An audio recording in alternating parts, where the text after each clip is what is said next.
welcome back, everybody, to the Monday workshop at the Friendly Circle Berlin. My name is Patrick, and it's my great pleasure to have Paul Hedderman with us today. Paul, I met at my first home group in Alcoholics Anonymous back in 1989, and that group was called the Friendly Circle in San Francisco. It meets every Sunday night. It's a beginner's AA meeting. And I met Paul there, and that was the first meeting that I actually became a secretary at. Used to clean the ashtrays in the beginning, and then they finally voted me in as a secretary. Can you believe it? And then Paul was the first speaker I asked. And then when we started Friendly Circle Berlin online in 2020, Paul was the first speaker at our Friendly Circle Berlin AA beginners meeting on a Sunday, which we still have. So always wonderful to have Paul with us. He's been with us numerous times. Paul does wonderful talks on non-duality, and he does talks on the 12 steps, 12-step reflections. So today's talk we've called The Position of Neutrality, where the problem has no place to land. And I got the idea out of the big book of AA, where it says, this is right after the 9-step promises. It says, and I'll read this, Paul, and then you do your thing after that. So we have ceased fighting anything or anyone, even alcohol, for by this time sanity will have returned. We will seldom be interested in liquor. If tempted, we recoil from it as from a hot flame. We react sanely and normally, and we will find that this has happened automatically. We will see that our new attitude towards liquor has been given us without any thought or effort on our own part. It just comes.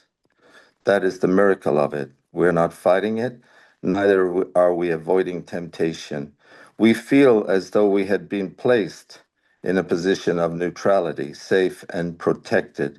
We have not even sworn off. Instead, the problem has been removed. It does not exist for us. We are neither cocky nor are we afraid. That is our experience. That is how we react as long as we keep in fit spiritual condition. So, Paul, it's great to have you with us, and I'll turn it over to you now. Thanks, Paul. Is Paul able to unmute him? Right. Yeah. There you go. Yep. So Paul, grateful member of recovery. Yes. We can't see you though, Paul. No? Hold on. I sent you a That little may be message. better for you, actually. There you go. All right. So yeah, first of all, thank you. Thank you for having me. How long am I speaking to? Well, we've got a 90-minute session, so 90 minutes. Okay. yeah, and we do like to get the Q&A, kind of like the way you do on your other meetings, really. Yes. All right. Well, this is obviously concerning step 9, or that's the phase of our development. We're at step 9, the last step of the working steps. And as we continue with the program, the solution becomes more solution oriented. Yeah, it's not, the problem is lesser and lesser to the point where this to me is the epitome of the solution, which is we will be placed in a position of neutrality. We don't arrive there. We don't drive there. We don't fight our way there. We are placed there. Yeah. And in this place, we will see that our new attitude toward liquor has been given us, the word given. So basically, you don't earn it. Something is given to you. Without any thought or effort on our part. Well, basically, if there's no thought or effort in it, your role is quite minimal, eh? As the action figure, as Paul, it's all thought and effort. And here it says there's going to be no thought or effort in it. So you're basically the recipient of the solution. You're not producing it or tinkering with it or beseeching it, and then it shows up. You're basically being changed by it. Yeah, because you've submitted in the third step to turn your will and life over to the care of it, and it's doing just that. It's changing the basis of your living. Yeah. You're not. You witnessed the change and you observed the change. You're not doing it at all. So in this, to me, it's almost as if the solution at first is muddied with the problem, and then as we go along, it comes purer and purer, the solution to this point, which is the apex of it, this statement. So when I first came in, it's when I heard we have to cease fighting everything or anyone, that's how I heard it. We have to stop doing it. Yeah, it sounded like an order. And in fact, you arrive there and in that condition, and we have ceased fighting. So that's just an observation. That's not we stop fighting. We observe that we have stopped fighting. It's a different way of going about everything, I feel. And that's why I love, because the program is reliance on a higher power. It's not self-reliance. It doesn't turn into self-reliance anywhere. It's more and more reliance on a higher power. And in that, there's less and less effort and thought on our part. And most of us who've been around a while, you're in the habit of being sober. There's not much effort or thought to maintain the sobriety. I'm in the habit of being sober. Yeah. It just doesn't come up. The stuff doesn't come up for me. If every day when I wake up, there may be a list of problems, but this is not one of them. Yeah. This is true freaking relief from the bondage of self. The problem will not exist for you anymore. Isn't that the point? Yeah. And I feel I want to get back to something earlier, but here, so we will have or by this time sanity will have returned. So the promise, in a way, is to have us restored to sanity concerning the insanity that precedes the first drink. That's really it, right? To me, the program isn't about stopping, it's not starting. You just never start again. Yeah. So therefore, you don't need thousands of ways to stop because you just don't start. Yeah.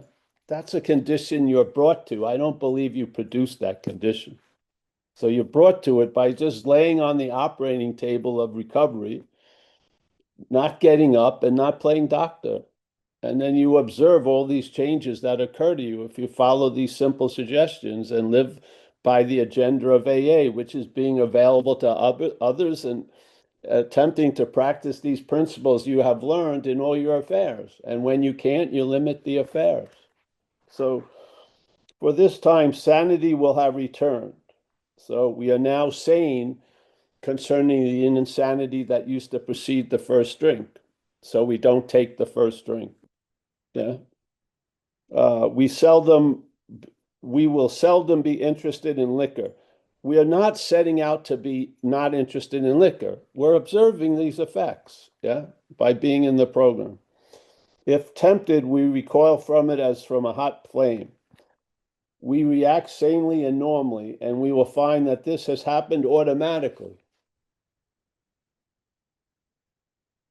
We will see that our new attitude toward liquor has been given us without any thought or effort on our part. It just comes.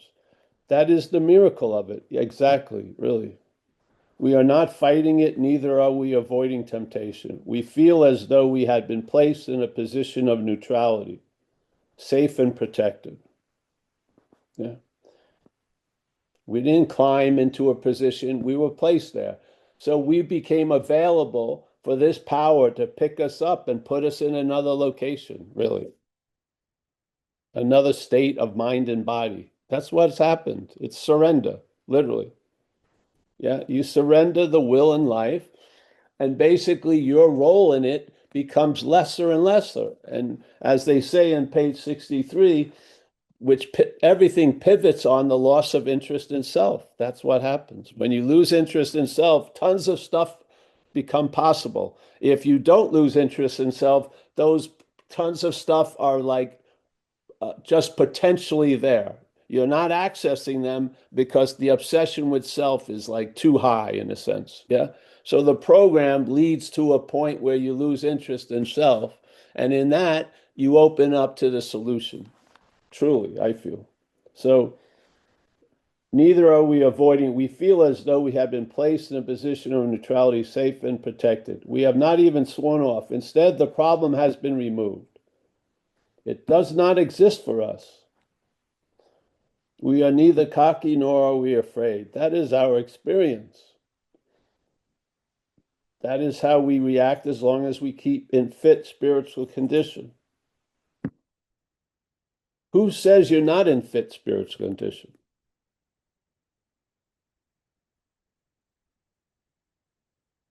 Your head, usually, yes? So I would like to get back to the point that I feel allows all of these promises to be ushered in uh, without disturbing it, without a lot of disturbance from the head. And that is on page 64, the third paragraph. This had a giant effect on me in my whole life in recovery, which is they're describing the inventory and they present it as a business one. And then we go into it and it goes, we did exactly the same thing with our lives. We took stock honestly. First, we searched out the flaws in our makeup. Flaws, Flaws, which caused our failure. So they're basically saying the cause of our failure is flaws in our makeup. Are they saying they're your flaws? Or could they be foreign flaws that are appearing in your makeup? Yeah. They believe by the next sentence that they're foreign. And it says here, so we searched out the flaws in our makeup which caused our failure. Being convinced that self, manifested in various ways, was what had defeated us. That's the exact nature of the wrong. The exact nature of the wrong is self is foreign to us. So something that's in us is living as us. Yeah. And this is the bondage of self. Yeah. So it says, being convinced that self manifested in various ways, those manifestations are the flaws in your makeup, Flaws, was what had defeated us. We considered its common manifestations. Then it jumps to resentment is the number one offender. Now, I've been in the program a long time now, like many of us, and one of the most unnoticed pledges of allegiance to the disease of alcoholism is when you call a resentment yours, and when you call fear yours, and when you call uh, being driven to step on other people's toes because you're so self-centered, you just want what you want as yours. Yeah. Because it just described those manifestations as manifestations of self. So why would you keep calling them yours?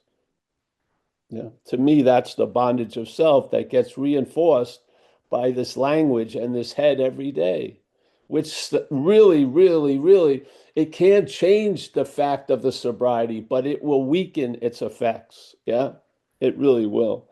Because we're still living under the guise of another God, which the head is playing God. Yeah. And it's playing God on us. Do you believe that you are the one who's playing God? Where it says you have to quit playing God?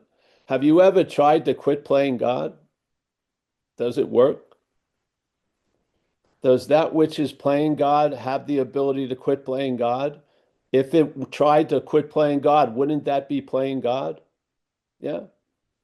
So when I came in and they told me first in this program, you got to quit playing God, why it doesn't work, I assumed I was playing God. And so I attempted to stop playing God. Yet I found out very quickly that I wasn't what was playing God. I was what was God being played by God. And the head was playing God. Yeah. And that head is really the living action of self, the bondage of self. So there's the head has an idea of me, and I've lost the fact of me, so to speak. So here it says very clearly that self has defeated us. And I believe the program just brings us back to us so that we can see self as something different than us. That's all. And once that gets, you're in the habit of that, then the solutions and their effects are just pure gold. And I think the promises are expressing that, where you have absolutely nothing to do with what's going on in a sense. Yeah. You're observing it, you're experiencing it, you're not causing it. Something else, the higher power is causing it in your life. Just like before, a lot of shit was caused by the lower power. Yeah. Unfortunately, most people don't have an understanding. They find themselves happily, easily giving gratitude to something and living a life of something is doing for me what I can't do for myself, but they don't look at the past that way. They don't look like at the past that something did through you what you would never have done to yourself. You're still owning all of those past actions. So how can you not regret the past if you feel like you did all that shit? If you don't regret the past after you did all that shit, you're a fucking psychopath, literally. You have absolutely no conscience. So no, recognizing that something drove you to do what you did, and you are not the driver, you're the driven, brings a great relief to the past, where you don't shut up the door on it, nor do you regret it, and it gets put to great use in the program because that's how we identify with each other is by the past. We identify with that other person because the same thing that took them over has taken us over, which is this bondage of self. So uh, I lived in a very thriving community, San Francisco, and I've been with a lot of people and I've watched a lot of people go into the inventory process with their resentments and come out with their resentments. Well, where I feel like it's important to point out that the resentment is not theirs. Yes. The resentment is a manifestation of self in your life, as it says it right in the book on page 64.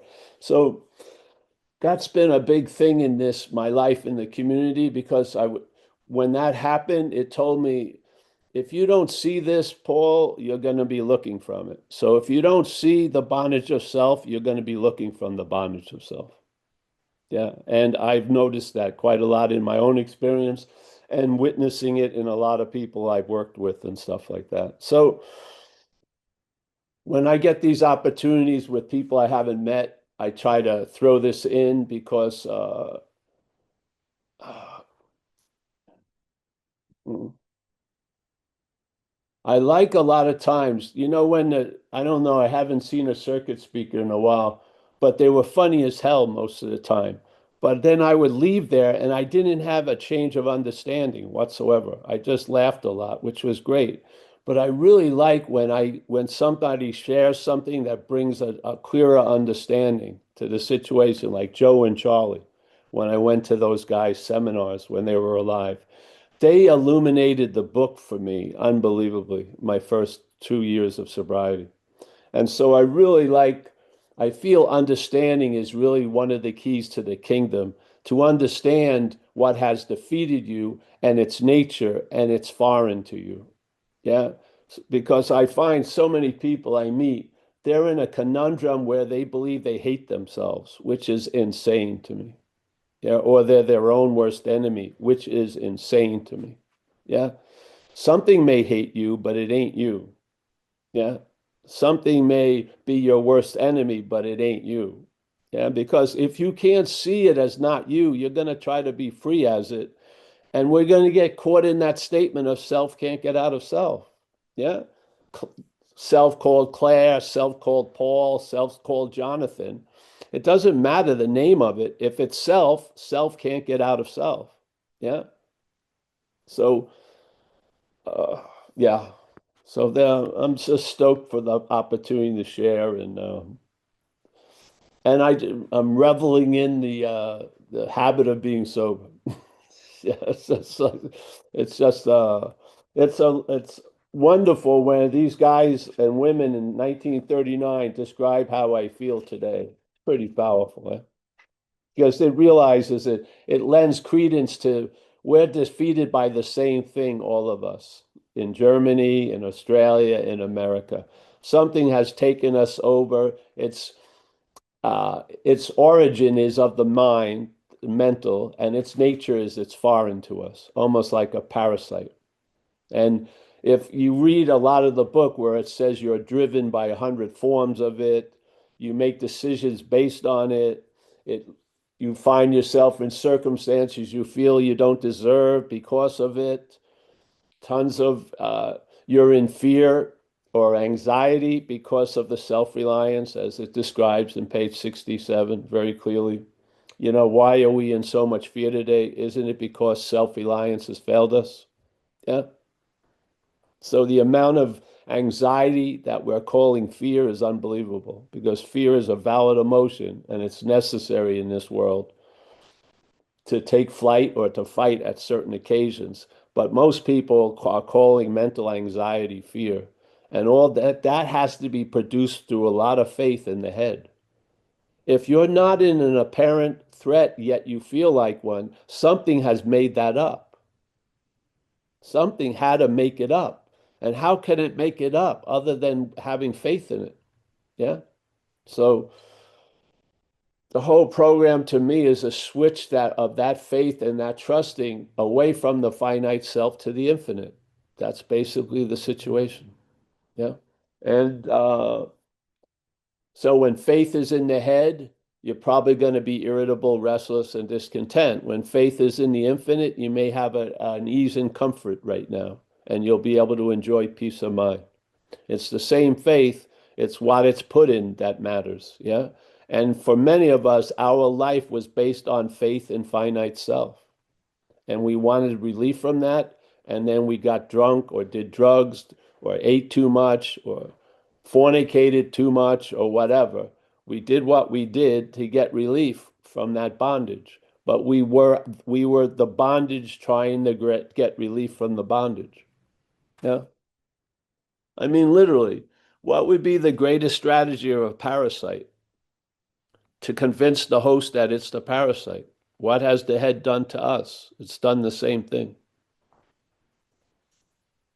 You believe we may, I don't know where you're at, but generally I know where I've been at and I meet a lot of people and I see where they are at. And basically we're being guided and directed by the head. Yeah.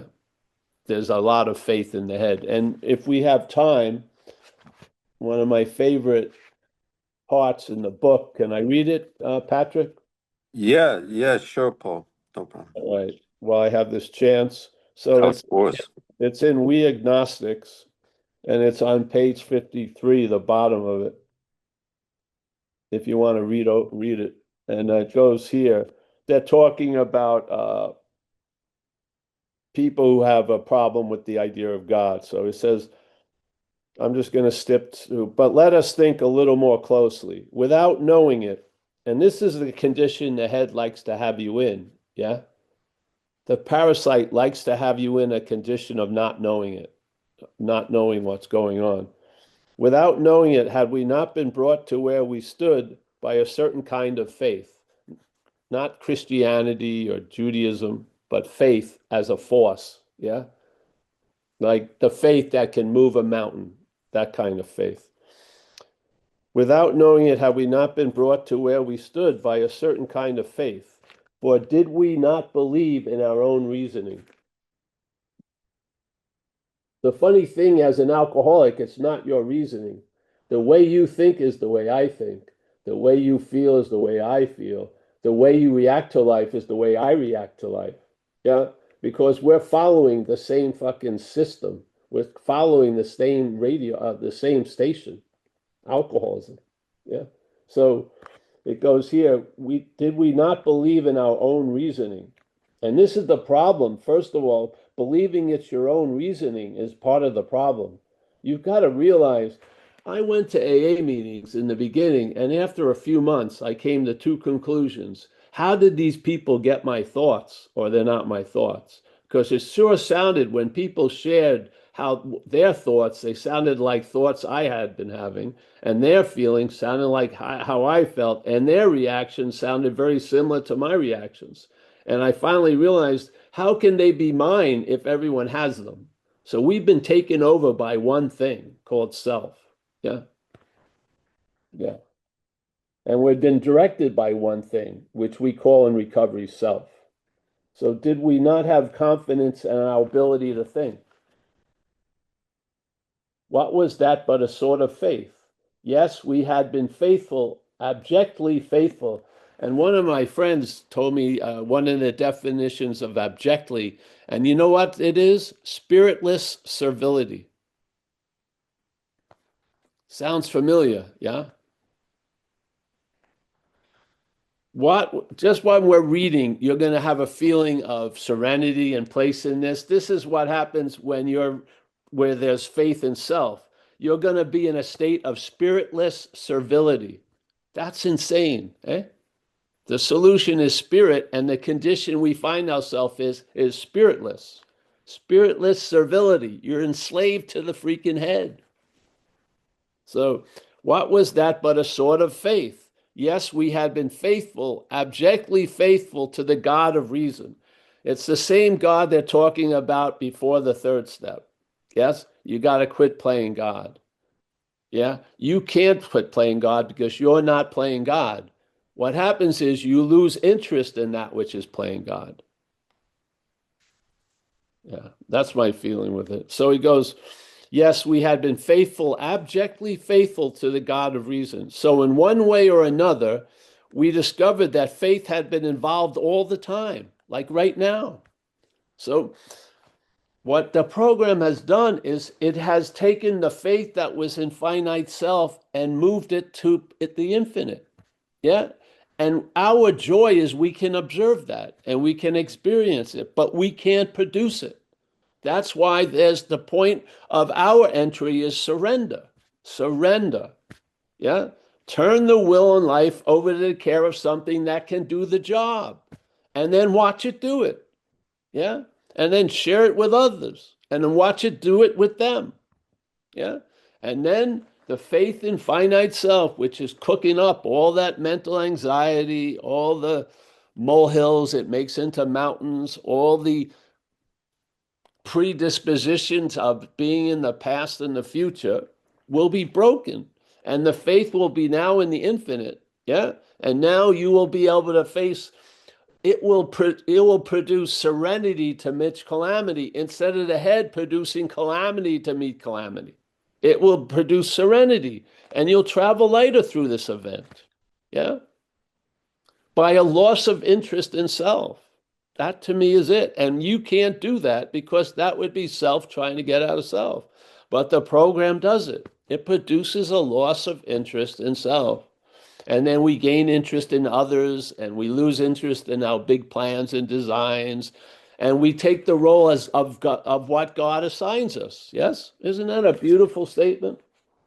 Yeah.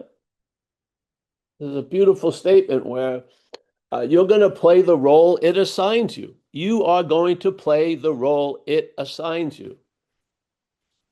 That's a nice way to live a day, really. Yeah. You were playing the role the head assigned you. And how did that work? You're now going to play the role that the spirit will assign you. I find it's a huge upgrade in the standard of living. Huge upgrade. Yeah. So I thank you for putting up with the talk and, take advantage of this opportunity. You've heard so many freaking stories, but have you heard that you're not that which has defeated you? I hope you have, because I'll tell you, if you can't, if you keep calling it you, you're going to try to be free as it, and that's one of the forms of bondage, really, of self, is trying to be free as it. I feel the real direction is being free from it. And I believe the solutions of the program reinforce that because it will happen with no thought or effort on your part. When does the head has when does the head say that all this shit you're gonna have happen in you is gonna happen with no thought or effort? No, it has you fucking cooking all day. Yeah. So yeah, another day, all gratitude to the higher power. The habit of being sober, not starting is really it. Yeah. then all the ways to stop are academic. They're not necessary. Yeah. So, but see, once you drink, then your possibilities shrink. Yeah. So we here in where I am, we say, hey, what's the difference between an alcoholic and a recovered alcoholic? The alcoholic calls you after they drink. The recovered alcoholic calls you before they drink. Yeah. If they call you before they drink, a lot of possibilities are there. Call you after they drink, you got to go to a meeting. Yes. Shrinks it down. Yes.